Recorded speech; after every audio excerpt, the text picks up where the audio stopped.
ভাই আপনার 500 টাকা পড়ে গেছে। তাই বলে যখনই কাস্টমার টাকা খুঁজতে যায় তখনই মেকানিক তার বাইকের ট্যাঙ্কিটিকে পাল্টে দেয়।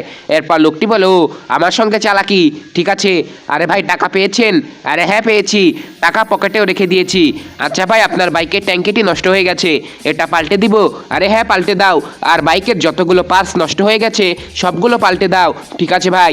আরে মনে হয় আজকে একটা বড় ধান্দা হবে, বাইকের সব পার্টস পাল্টে দিতে বলেছে, তাড়াতাড়ি করে সব কিছু দে। এরপর লোকটি অনেকগুলো পার্টস নিয়ে বাইকের মধ্যে লাগিয়ে দেয়। এরপর বলে, এই নিন ভাই, আপনার হয়েছে টোটাল 30,000 টাকা। ও আচ্ছা, কিন্তু আমার কাছে তো ক্যাশ নেই, বাকি দেয়া যাবে? আরে ভাই আমরা তো বাকি দেই না। ও আচ্ছা ঠিক আছে, তাহলে সামনে আমার ভাইয়ের ওষুধের দোকান, ওখানে চলো, ওখানে গেলে টাকা দিয়ে দিব। ঠিক আছে চলুন ভাই, আপনি এখানেই দাঁড়ান, আমি গিয়ে টাকা নিয়ে আসি। ডাক্তার সাহেব আপনি কি চিকিৎসা করে পাগলকে ঠিক করতে পারেন? হ্যাঁ পারি। কে পাগল হয়েছে বলো? পিছনে যে লোকটিকে দেখতে পাচ্ছেন ও আমার ভাই, ওর মাথায় কিছু সমস্যা হয়েছে। ও শুধু বলতে থাকে, আমি তোর বাইক রিপেয়ার করেছি, আমার টাকা দে।